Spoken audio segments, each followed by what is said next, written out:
तरी मी सॉफ्ट शिवी अजून सॉफ्ट वापरली ते बोलताना ते कडक शिवी असते इतकं स्वभावात गेलेलं असतं असं की नाही कळलं बायपास रोड काय असतं ते स्वभाव काय असतं तो आता हा चेंज करायचा आहे हे कसं करायचं okay so let us try to find out की हे कसं पहिलं आता हे जर चेंज करायचं आहे तर याला विशिष्ट दरवाजे या दरवाज्यातनं जर ढकललं तर आतमध्ये जाता येतं एंट्री आहे इथे ढकललं तर हे भिंतीवरती डोकं आपटलं इकडनं नाही जाणार हा दरवाजा इकडे आणि काही आपली जी बुजुर्ग मंडळी होती त्यांनी ह्या भिंतीवरती अनेक ठिकाणी डोके आपटले ओके आणि फायनली कन्क्लुजन काढलं की स्वभावाला काय औषध नाही बाबा आणि म्हण पण करून ठेवली स्वभावाला औषध कुत्र्याचं शेपूट नळीत घातलं तरी वाकडं ते वाकडच सुंभ जळला तरी पिवळी काही जात नाही कडू कारलं तुपात तळलं साखरेत घोळलं तरी कडू ते कडूच अशा अनेक म्हणी निर्माण केलेल्या आहेत त्यांच्या त्या नॉलेज मधनं झाल्या ओके त्या सगळ्या कचऱ्याच्या पेटीत टाकण्याच्या लायकीच्या आहेत कारण त्यातली एकही म्हण खरी नाहीये त्याला शास्त्रोक्त आधार नाहीये स्वभाव हा कोणत्याही वयात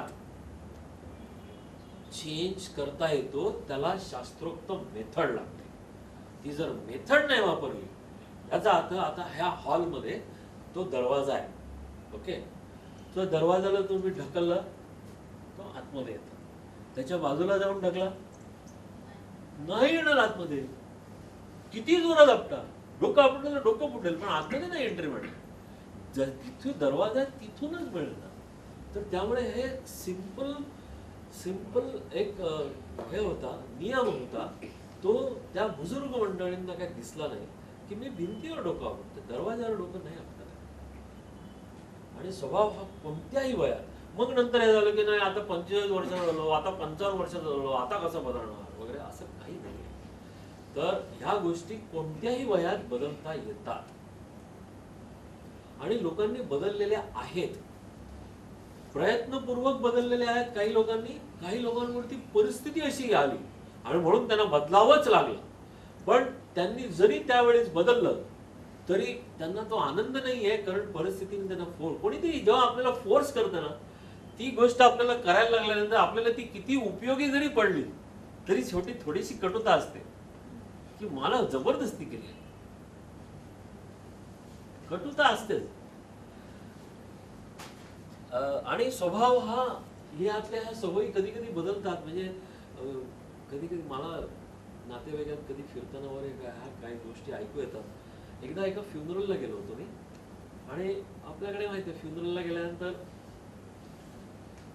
ते निघायच्या आधी बायका सगळ्या घरात आतमध्ये असतात बाहेर सगळे पुरुष गोळका करून आपापल्या ग्रुपमधनं काही ना काहीतरी गप्पा मारत असतात आणि मग कोणाकोणाचे शेवटी परत ते जन्म मृत्यू किंवा काही गोष्टींवरती चर्चा होत असते तर एक सिनियर ग्रस्त होते ते सांगत होते त्यांना सिगरेटची अतिशय ऍडिक्शन होतं 50, 60, 70 सिगरेट एकेका दिवसाला व्हायचे झोपताना पण सिगरेट ओठातच ठेवून गेलेलं म्हणून असं झोपायचं एकदा सिगरेट म्हणून ती अशी उशीवर पडली उशी जळली भाजलं तरी सिगरेट काही सोडली जाय आई म्हणे मला सारखी म्हणायची अरे बाळा सिगरेट सोड किती सिगरेट ओढतो पण मी सांगायचो आईला की मला नाही सोडता येणार तू बोलते ठीक आहे पण आता नाही इथे इतकं ऍडिक्शन झालेलं आहे नाही सोडता येणार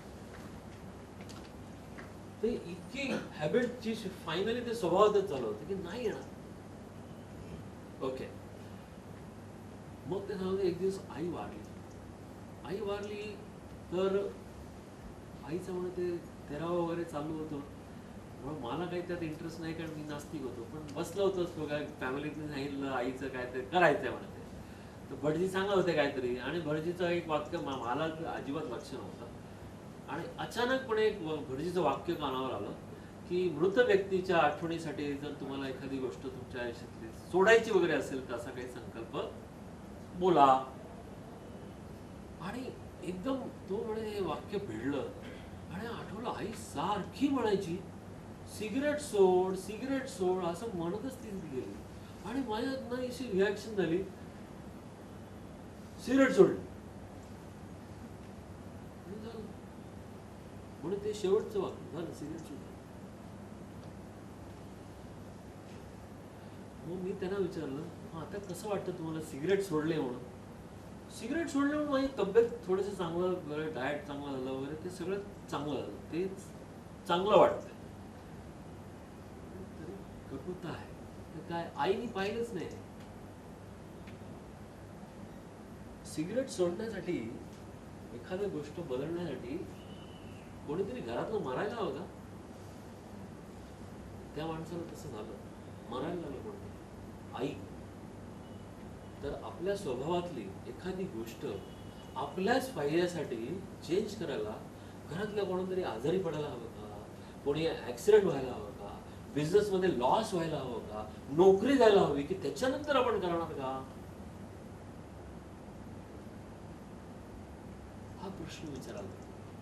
आणि त्याच्यानंतर जरी तुम्ही केलं तरी काहीतरी खंत राहिलेलीच असते की हो हे सगळं झालं चांगलं आहे पण तरी देखील खंत आहे. Are you getting what I am saying. So आजच स्वतःच्या मर्जीने ओके ते करू शकतो तर त्याचे दरवाजे आपल्याला शोधायचे. माहित नाही कुठे दिसणार नाही आणि हाच शोध घ्यायचा हाच बॅकग्राऊंडचा लाईट. ओके तर स्वभाव तयार कसा.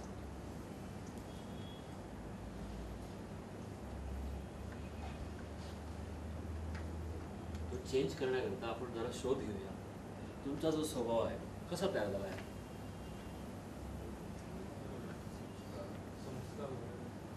संस्कार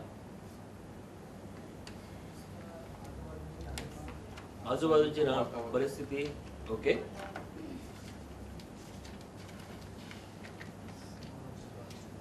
संस्कार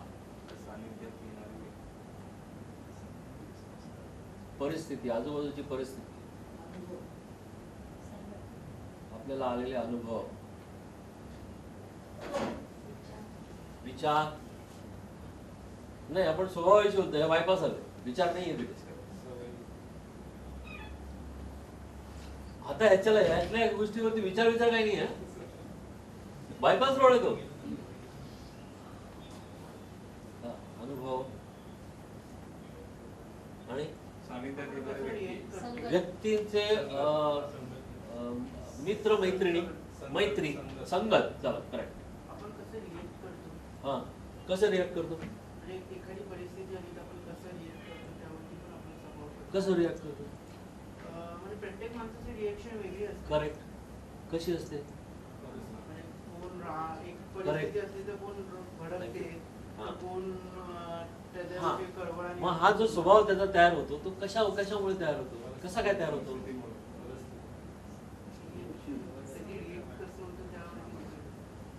माणूस कसा रिॲक्ट करतो. ओके असं वाटतंय. ओके हा अनुकरण कोण अनुकरण बोललं. हा अनुकरण करेक्ट. कोणाचं तरी आपण अनुकरण करतो आणि मग नंतर तो स्वभाव असतो. समाज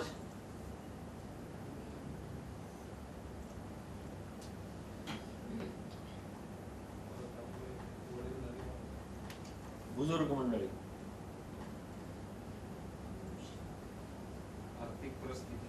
आर्थिक परिस्थिती करेक्ट.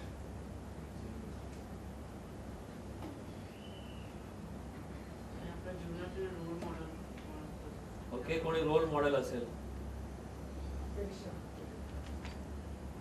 ते बुजुर्ग मध्ये येते खरं. हा आणि काय बोललं कोणाच्या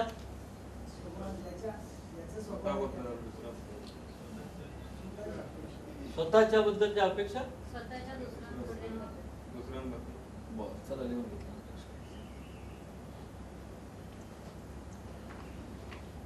आणि काही काही गोष्टी खाणारा दिसतात अनुवंशिक ते पहिलं असतं बरं चला वाचतील. अनुवांशिक आणि शिक्षण म्हणणार होतं पण पुन्हा तुम्ही शिक्षणाला महत्व नाही म्हणल्यानंतर मग जाऊ नाही, शिक्षण, वाचन, सिनेमा वाचन, एखादं पुस्तक वाचून काही लोकांचा स्वभाव बदलतो, इन्स्पायर्ड होतात एकदम. ओके, अध्यात्म चला लिहा आता बस. ओके बस झालं. ओके, याच्यामुळे स्वभाव तयार होतो असं आपल्याला वाटतं, पण हे सर्वस्वी चुकीचं आहे. त्यातलं एकही कारण खरं नाही.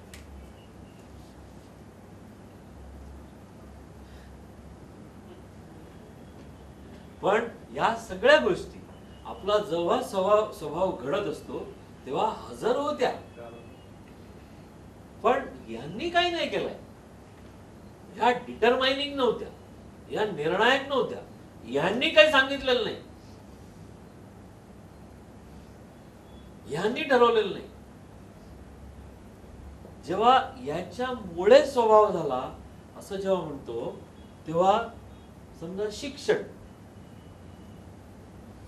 शिक्षणामुळे माझा स्वभाव झालेला आहे. ओके, तर तसं जर असेल तर मी ज्या शाळेत शिक्षण घेतलं त्या माझ्या वर्गातल्या सगळ्या मुलांचा स्वभाव तोच असायला पाहिजे, सारखाच असायला पाहिजे जसा माझा असेल, कारण मी जे शिक्षण घेतलं तेच त्यांनी घेतलं. तेव्हा म्हणू शकू हा शिक्षणाने केलंय.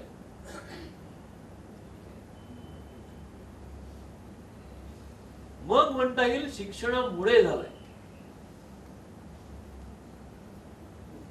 पण अदरवाईज जर त्या शिक्षणातनं वेगवेगळे जर स्वभाव होत असतील तर ते जे काही झाले ते शिक्षणामुळे झालेलं नाही, डिटरमाइनिंग नाहीये. ते सी आपल्याला आतमध्ये शिरायचं आहे, त्यामुळे आपल्याला निश्चितपणे दरवाजा शोधायचा आहे. सो डिटरमाइनिंग फॅक्टर काय आहे तो शोधायचा आहे. जर शिक्षणामुळे झालं हे जर मानलं, ग्राह्य मानलं, तर आता मला स्वभाव बदलायचा आहे, पण आता ते शिक्षण माझं होऊन गेलं, मग आता काय बदलणार? जे लहानपणी जे इनपुट्स मिळायला पाहिजे होते ते मिळून गेले आणि त्या इनपुट्स मुळे आता स्वभाव तयार झालाय, तर आता ते तर होऊन गेलं, ते माझ्या मनावरती कोरले गेलेले आहेत. आता ते कसे वाईप आउट करतात? त्यामुळे ते चेंज करण्याचा दरवाजा बंद होतो. माझा चालताना पाय दुखतोय का? काटा गेलाय. काटा गेलाय म्हणून त्याच्यामुळे पाय दुखतोय. ठीक आहे, त्या काटा काढला, आता पाय दुखायचं बंद. ज्याच्यामुळे डिटरमाइनिंग आहे काटा. ओके, काटा काढला तरी पाय दुखतोय, याचा अर्थ काय? मग तो जो काही दुखतोय तो काटामुळे नव्हता, दुसरं काहीतरी असेल. डिटरमाइनिंग नाहीये. जर वेदना बंद करायची असेल तर जे काही कारण आहे त्याच्या मुळाशी जायला लागेल, ते काढायचंय. ह्या रूम मध्ये जर दुर्गंधी आहे, उंदीर कुजलेला पडलेला, हा मूळ कारण. ओके, आणि मला ते घालवायचं, मी एअर फ्रेशनर स्प्रे मारतो, चालेल? उंदीर जोपर्यंत इथे आहे कारण जिवंत ठेवलेलं आहे. हा, त्या एअर फ्रेशनरनी थोड्या वेळ सुगंध येईल, निश्चित येईल. 15 मिनिटं, 20 मिनिटं, अर्धा तास, किती मारलं बस, पण सोर्स जिवंत आहे तोपर्यंत ते हळू थोड्या वेळाने परत त्रास देणार. ओके सर, असं नाही करायचंय आपल्याला. आपल्याला डिटरमाइनिंग चेंज करायचंय. ट्रान्सफॉर्मेशन हा कार्यक्रम मोटिवेटिंग नाहीये. मोटिवेशनल फॅक्टर्स मध्ये नुसते आपण थोडेसे जरा पॉलिश धूळ साफ करतात. ओके, 4 दिवस मोटिवेटेड राहतो, त्यानंतर ये माझ्या मागला. इथे ट्रान्सफॉर्मेशन करायचंय. हे जसं सायकल शिकल्यानंतर 30 वर्ष झाली तरी सायकल शिकलेली राहिली आहे, तसं झालं पाहिजे. मग भले काही लक्षात नसेल, पण जेव्हा ती सिच्युएशन येईल तेव्हा ते बॅकग्राऊंड आपण चेंज करायचं. सो शिक्षणामुळे ओके परिस्थिती किंवा अनुभव एक मुलगा होता 25-26 वर्षाचा, अल्कोहोलिक झाला. का रे भाऊ तू अल्कोहोलिक झाला? पण काय करू, माझी परिस्थितीच तशी होती. पण काय परिस्थिती होती, माझे वडील अल्कोहोलिक, घरात त्यांनी धुळधाण केली संसाराची. आम्हाला कधी चॉकलेट विकत नाही घेता आलं, पण मला जाऊन त्यांच्यासाठी क्वार्टर आणायला लागायचं. मला शाळेतले कधी पुस्तकं नाही घेता आली, पण ते पैसे घेऊन मला जाऊन त्यांच्यासाठी दारू विकत आणायला लागायचं. त्यांचं सगळं टेबल, ते दारू, ते चकणा, ते सगळं करायला लागायचं. ह्या आमच्या आईची वाट लावली, घराची वाट लावली, हेच लहानपणापासून मी बघितलं. आणि ते करता करता मी पण ऐकलं काय होणार. म्हणून ह्या परिस्थितीमुळे माझा हा स्वभाव झाला. ठीक, ती एक केस, ती बाजूला. एक दुसरी केस दिसली, सेम वयाचा मुलगा, आणि उलट अल्कोहोलिक अनॉनिमस सारख्या संस्थांमध्ये अल्कोहोलिक लोकांना अल्कोहोल पासून दूर कसं करायचं, दारूच्या व्यसनात बुडालेल्या लोकांना बाहेर कसं काढायचं, ह्या कार्यात मग्न. अरे तू ह्या एवढ्या यंग वयामध्ये तू कसा ह्या कामाला लागला? म्हणून काय सांगू तुम्हाला माझी कहाणी. काय परिस्थिती होती मी लहानपणी. माझे वडील अल्कोहोलिक, आमची सगळी धूळधाण गेली संसाराची. मला काय कधी चॉकलेट नाही घेता आलं, पण मला ते पैसे जाऊन त्यांच्यासाठी दारू आणायला लागायचे. नुसते आणायला नाही, त्यांचे सगळं ग्लास बीस सजवायला लागायचे. चकणं आणा, आम्हाला कधी आईस्क्रीम नाही, चॉकलेट नाही, पुस्तकं नाही, पण मला सगळं हे करायला लागायचं. सगळं माझं ह्या सगळं पाहून मला त्यांना तितका राग. सेम परिस्थिती.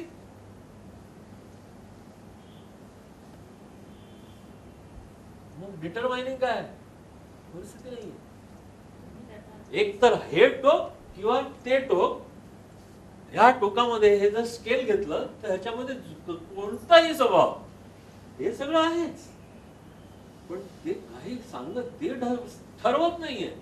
जर परिस्थितीने ठरवलं असतं तर ह्या परिस्थितीतले सगळे लोक आयदर अल्कोहोलिक झाले असते किंवा त्याच्यापासून मुक्त करणाऱ्या त्या संस्थेमध्ये लोक पाठवले असते, जर ती परिस्थिती कारणीभूत असते, त्या परिस्थितीमुळे जर झालं असतं. पण असं होत नाही. ही परिस्थिती काही सांगत नाही, ही नाही ठरवत. त्यामुळे हे डिटरमाइनिंग फॅक्टरच नाही आहेत. माझा रागीट स्वभाव का झाला? परिस्थितीमुळे नाही. मला भीती का वाटते, मला संकोच का येतो, मला न्यूनगंड का येतो, माझे नेहमी डिसिजन फेल का जातात, मला लॉस का येतो, हा सगळे जी कारण आहेत ती काय परिस्थितीवर नाही, कशातच नाही. अनुवंशिक अजिबात नाही. अनुवंशिक काय असतं? एक्स फादर आणि वाय मदर यांच्या जीन्स मधनं जे काही अपत्य निर्माण होतील त्यांचं मिक्सर ह्या फॅमिलीमध्ये येतं. जर अनुवंशिक स्वभाव असता तर ह्या सगळ्या लोकांचा स्वभाव एकच व्हायला हवा का? पण असं नसतं. अनुवंशिक गोष्टी डिटरमाइनिंग असतात. आता बघा, आई आणि वडील हे जर युरोपियन व्हाईट, अमेरिकन किंवा युरोपियन गोरी माणसं असतील दोघेही, तर त्यांचं मूल निग्रो होईल का? Is it possible by any exception? शक्यच नाही. का? अनुवंशिकता. बरं, हे दोघेही निग्रो असतील, काळे कभिन्न आफ्रिकेतले निग्रो, तर ह्यांचं मूल गोरं होईल का? White. Is it any possible? नाही. का? अनुवंशिकता. अनुवंशिकता अशी डिटरमाइनिंग असते, स्पेसिफिक, ती जीन्स मधून येणार असते. पण स्वभावाचं असं नाहीये. स्वभावाच्या बद्दल कोणाला, कोणत्याही सायकोलॉजिस्टला, कोणत्याच कॉम्प्युटरला कोणालाच सांगता येत नाही ह्या माणसाचा स्वभाव कसा असेल, नेक्स्ट 5 वर्ष तो कसा राहील, त्याच्यानंतरचे 30 वर्ष कसा राहील, काहीही प्रेडिक्ट करता येत नाही. कारण तो कधीही बदलू शकतो. आणि त्याचा आणि अनुवंशिकतेचा संबंध नाही, दुरान्वयही संबंध नाही. तो कधीही बदलू शकतो. कोणत्या क्षणी बदलेल सांगता येत.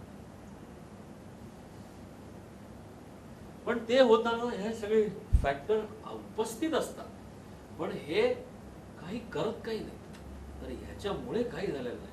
तुमच्या आयुष्यात ज्या काही घटना झालेल्या आहेत त्याच्यामुळे समजा तुम्हाला काही वेदना, त्रास, नुकसान, फेल आणि त्याच्यानंतर जो काही स्वभाव झालाय, ओके, हे सगळे ह्याच्यावरती ब्लेम केलं तर काही होणार नाही. त्याच्यामुळे काही झालेलं नाही. It is all your choice. तुम्ही स्वतःहून चॉईसने ते करून घेतलेलं आहे. ओके. आणि हा जो स्वभाव आहे तो ह्या अनुवंशिक तर अजिबातच नसतो. त्यामुळे घे भरारी कार्यक्रम केल्यानंतर सगळ्या त्या लोकांची तोंडातली भाषा बदलते. एकही गोष्ट माझ्या स्वभावातली जी आहे ती असेल एखादं साम्य असेल, पण ती अनुवंशिक नाही, ती मी घेतली. एकही स्वभावातली एकही गोष्ट अनुवंशिक. अनुवंशिक काय असेल? माझे फीचर्स, डोळे मोठे असतील का मिचमिचे असतील, डोळे जाड असतील की बारीक असतील, केस कुरळे असतील की नाही असतील, एखाद्या 40 वर्षानंतर टक्कल पडेल की नाही पडेल, या गोष्टी अनुवंशिक असू शकतात. काही आजार अनुवंशिक असू शकतात. ते जन्मापासून त्या जीन्स मध्ये असतात, ते 40 वर्षानंतर येणार असतात. आता हल्लीचं सायन्सने ते सांगितलं, ते सिद्ध केलेलं आहे, ते जन्माच्या वेळेसच असतात. फक्त ते येणार कधी 40 वर्षानंतर, 45 वर्षानंतर वगैरे, ते सगळं, पण ते अनुवंशिक आहे. ओके. काही डिसीजेस. फीचर्स, कान किती मोठे असतील, माझे कान मोठे आहेत, काही लोकांचे कान एकदम छोटे असतात. ओके. या सगळ्या, नाक किती लांब असेल, उंच किती असेल, या अनुवंशिक. ओके. आणि त्या सगळ्या त्या फॅमिलीतल्या भावंडांमध्ये दिसतात, कारण ते अनुवंशिक गोष्ट आहे. स्वभावातला एकही गोष्ट अनुवंशिक नाही. ओके. मग आता जर हे असेल की ह्या सगळ्या गोष्टीमुळे नाही, अनुवंशिक नाही, परिस्थिती नाही, संस्कार नाही, तर कशामुळे होतो स्वभाव? कारण तो रस्ता शोधायचा ना आपल्याला. एक्झॅक्टली. आपण कसा विचार करतो, पण तो आपण कसा विचार करतो त्याच्यामध्ये त्याला म्हणतात आपलं कंडिशन्ड होतं. तर आपला स्वभाव होतो कंडिशनिंग प्रोसेसमुळे.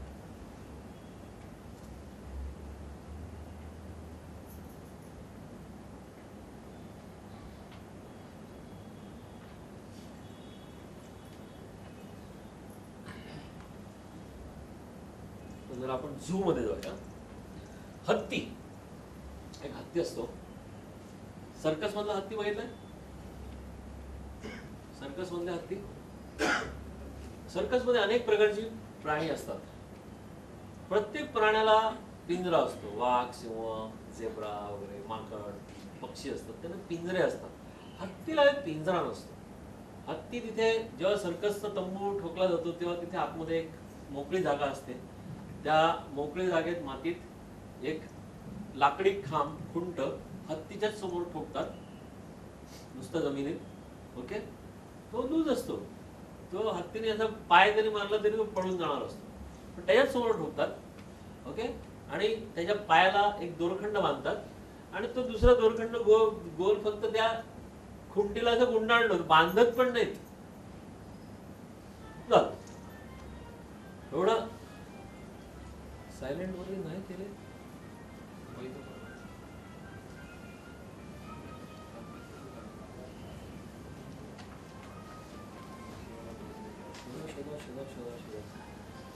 कधी कधी अशी फ्युनरल मध्ये पण अशी एकदम ट्यून येते, ढिंकचिका ढिंकचिका ढिंकचिका ढिंकचिका,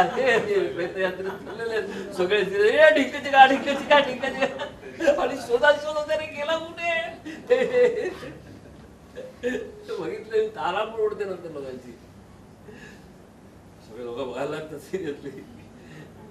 ज्यांच्या घरातलं ते असतं त्यांना तर एवढं ऑफेंडिंग होतं. ओके. हा, तर हा हत्ती, त्याला ती दोरी बांधून देतो समोर, हा पिंजरा, तो काही तो काढणार नाही. असे इन्सिडेंट झाले की सर्कसच्या तंबूला लागली आग. ती आग हळूहळू भडकायला लागली हत्तीच्या जवळ. हत्तीने आजूबाजूची झाडं उन्मळली, पिंजरे मोडले, हे केलं, पण तो खांब काय काढणार नाही. त्याला तो दोर गुंडाळून ठेवला होता फक्त, तो काही खेचला नाही. पण आजूबाजूच्या सगळं उन्मळून टाकलं, एवढी पॉवर होती त्याची. काय झालंय? हा माइंडसेट. हा माइंडसेट कसा झाला चाइल्डहुडमध्ये? तो जेव्हा बेबी एलिफंट जेव्हा पकडला, माणूस धूर्त प्राणी आहे, ओके, जेव्हा तो त्याला पकडतात ते चाइल्ड